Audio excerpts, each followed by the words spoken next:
RG कर case में CBI ने की चार्जशीट दाखिल। पश्चिम बंगाल की राजधानी कोलकाता के आरजी कर अस्पताल में जूनियर महिला डॉक्टर के साथ हुए रेप और हत्या के मामले में संजय रॉय को हत्या और रेप का मुख्य आरोपी बनाया गया है।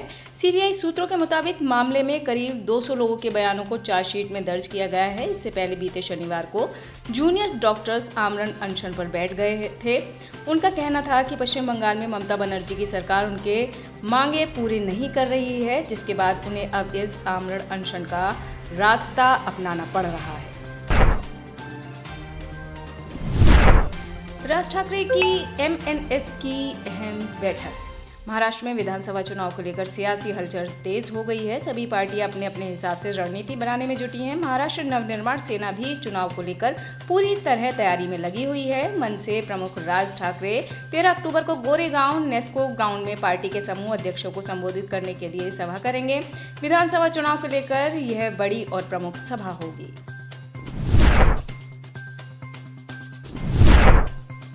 शाही इमाम की मुसलमानों को सलाह। उत्तर प्रदेश के डासना मंदिर के महंती यति नरसिंह नंद ने पैगंबर मोहम्मद को लेकर जो विवादित बयान दिया था, उससे माहौल गर्मा गया है। लगातार यति नरसिंहानंद पर एक के बाद एक एफआईआर दर्ज हो रही है और मुस्लिम समाज की ओर से उनकी आलोचना की जा रही है। इसी बीच पंजाब से लुधियाना मस्जिद के शाही इमाम मोहम्मद उस्मान रहमानी लुधियानवी ने मुसलमानों को एक सलाह दी है। शाही इमाम ने मुस्लिम समाज के लोगों को सीख दी है कि बुराई को खत्म करने के लिए बुराई को फैलाया नहीं जाता बल्कि उसे रोका जाता है। इसलिए बेअदबी के जितने भी वीडियो वायरल हो रहे हैं उन्हें शेयर करने के बजाय रिपोर्ट और डिलीट करें। गुजरात नहीं तो क्या पाकिस्तान जाकर खेलें। गुजरात सरकार ने पिछले साल की तरह इस बार भी देर रात तक गरबा खेलने की अनुमति दी है। शनिवार को गृह राज्य मंत्री हर्ष संघवी ने अहम घोषणा करते हुए कहा कि गरबा गुजरात की पहचान है। गुजरात के लोग सुबह 5 बजे तक भी गरबा खेल सकते हैं। अब सरकार के इस फैसले को लेकर सियासी घमासान शुरू हो गया है। वहीं इस मुद्दे पर विरोध के बाद गृह राज्य मंत्री हर्ष संघवी ने पलटवार करते हुए कहा, देर रात तक गरबा खेलने की छूट मिलने पर कुछ लोगों के पेट में दर्द हो जाता है। हमें गुजरात नहीं तो क्या पाकिस्तान जाकर गरबा खेलना चाहिए।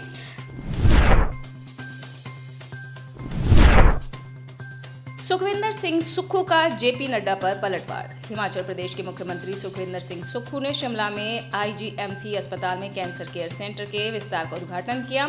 इस दौरान मुख्यमंत्री सुखविंदर सिंह सुक्खू ने भारतीय जनता पार्टी के राष्ट्रीय अध्यक्ष जगत प्रकाश नड्डा के उस बयान पर भी पलटवार करते हुए कहा कि जगत प्रकाश नड्डा को यह पता होना चाहिए कि हिमाचल प्रदेश संघीय ढांचे का हिस्सा है। उन्होंने कहा कि केंद्र सरकार भी राज्यों से ही टैक्स की उगाही करता है। उन्होंने कहा कि केंद्र सरकार हिमाचल प्रदेश को कोई खैरात नहीं दे रही बल्कि यह हिमाचल प्रदेश का हक है। मेरठ में चल रही थी अवैध फैक्ट्री। दिल्ली पुलिस की क्राइम ब्रांच ने अवैध हथियारों की बड़ी फैक्ट्री का भंडाफोड़ किया है। मामले में पुलिस ने फैक्ट्री संचालक और सप्लायर को भी गिरफ्तार किया है। एक राम अवैध हथियारों का सप्लायर है और मासूम अली फैक्ट्री संचालक है। दोनों मेरठ के रहने वाले हैं। पुलिस ने छापेमारी कर 16 कंट्री मेड पिस्टल, 41 बैरल और हथियार बनाने वाले 8 औजार भी बरामद किए हैं। क्राइम ब्रांच के स्पेशल सीपी देवेश चंद्र श्रीवास्तव ने बताया कि ऑपरेशन के दौरान पुलिस को सफलता मिली। शेयर बाजार के लिए ब्लैक मंडे रहा आज का सत्र। हफ्ते का पहला कारोबारी सत्र भारतीय शेयर बाजार के लिए ब्लैक मंडे साबित हुआ है। विदेशी निवेशकों के तेज बिकवाली के चलते लगातार छठे कारोबारी सत्र में भारतीय शेयर बाजार तेज बिकवाली के साथ बंद हुआ है। Banking, energy, consumer durables stocks पर सबसे ज्यादा मार पड़ी है। आज के कारोबार में मिड कैप और स्मॉल कैप स्टॉक्स औंधे मुंह जा गिरे। आज का कारोबार खत्म होने पर BSE 638 अंकों की गिरावट के साथ 81,050 अंकों पर क्लोज हुआ है, जबकि नेशनल स्टॉक एक्सचेंज का निफ्टी 198 अंकों की गिरावट के साथ 24,817 अंकों पर क्लोज हुआ है। यूपी में मोहम्मद जुबैर पर एफआईआर। महंती यति नरसिंहानंद सरस्वती और डासना शिव शक्ति धाम मंदिर मामले में नया मोड़ आया है। मंदिर पर विशेष समुदाय के लोगों को भड़काने और सोशल मीडिया पर पोस्ट करने के मामले में मोहम्मद जुबैर पर मुकदमा दर्ज किया गया है। मोहम्मद जुबैर पर डासना मंदिर पर हजारों विशेष समुदाय के लोगों को भड़काने, हेट स्पीच जैसी धाराओं में एफआईआर दर्ज की गई है। बीते शुक्रवार की रात डासना शिव शक्ति धाम मंदिर पर हजारों संख्या में विशेष समुदाय के लोग पहुंचे थे। जमानत के लिए और करना होगा इंतजार। दिल्ली दंगा 2020 के आरोपी उमर खालिद, शर्जील इमाम और गुलफिशा फातिमा की जमानत पर दिल्ली हाई कोर्ट में सुनवाई टल गई है। इसकी वजह जस्टिस नवीन चावला की अध्यक्षता वाली बेंच का आज नहीं बैठना बताई गई है। अब इस केस की अगली सुनवाई 25 नवंबर को होगी। अब साल 2020 के दिल्ली दंगे में 53 लोग मारे गए थे, जबकि 700 से ज्यादा लोग घायल हुए थे। दंगे की साजिश रचने के आरोप में दिल्ली पुलिस ने उमर खालिद को गिरफ्तार किया था।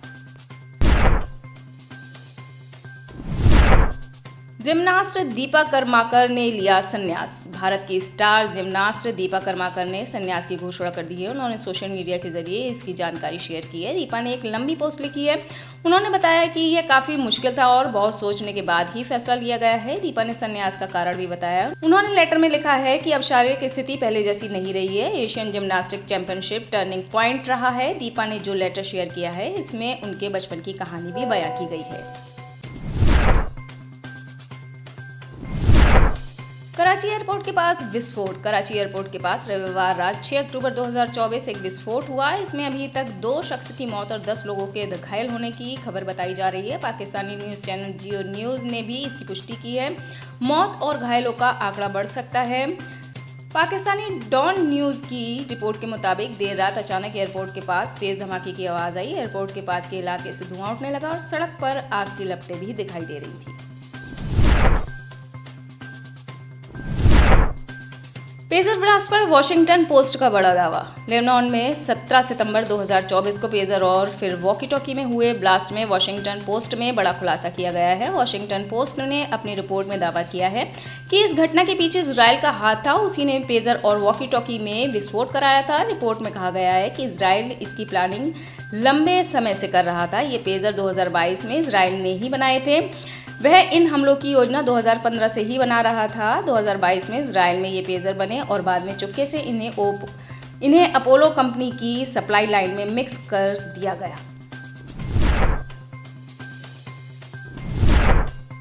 मोइजू का दौरा, जयशंकर की प्लानिंग। मालदीव के राष्ट्रपति मोहम्मद मोइजू सोमवार 7 अक्टूबर 2024 को प्रधानमंत्री नरेंद्र मोदी से मिले। पाकिस्तान के एक्सपर्ट कमर चीमा का कहना है कि पीएम मोदी ने मोइजू से हाथ तो मिलाया लेकिन उन्हें गले नहीं लगाया। उन्होंने कहा कि ये पीएम मोदी की नाराजगी को दिखाता है। जिस तरह मोहम्मद मोइजू ने भारत के खिलाफ कैंपेन चलाई, उनके मंत्रियों ने गलत बयानबाजी की और भारतीय फौज की वापसी के लिए सख्त रुख अपनाया, उसको पीएम मोदी भूले नहीं है। कमर चीमा का यह दावा है कि मोहम्मद मोइजू का भारत आना विदेश मंत्री डॉक्टर एस जयशंकर की प्लानिंग है।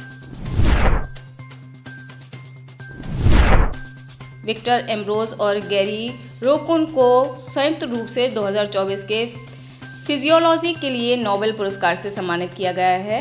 कैरोलिंस्का इंस्टीट्यूट में नोबेल अकादमी ने सोमवार 7 अक्टूबर 2024 को इसकी घोषणा की। साल का अवार्ड 1901 के बाद से फिजियोलॉजी या चिकित्सा में दिया जाने वाला 115वां नोबेल पुरस्कार है। 229 विजेताओं में से केवल 13 महिलाएं हैं। 2024 के भौतिकी के नोबेल पुरस्कार की घोषणा मंगलवार को की जाएगी, जिसके बाद बुधवार को रसायन विज्ञान के पुरस्कार की घोषणा की जाएगी। उर्दू नहीं, स्कूल में हिंदी पढ़ रहे पाकिस्तानी बच्चे। पाकिस्तान में एक हिंदी मीडियम स्कूल है जहां सनातन धर्म, संस्कृति और धार्मिक ग्रंथों की शिक्षा बच्चों को दी जाती है।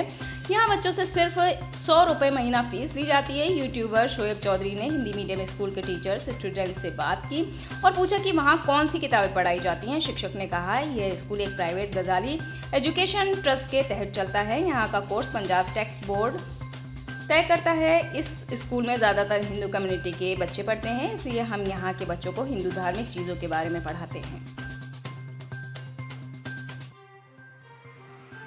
आप इस खबर के बारे में क्या सोचते हैं, हमें कमेंट सेक्शन में बताएं। साथ ही ब्रह्मास्त्र न्यूज़ को सब्सक्राइब और शेयर भी जरूर करें।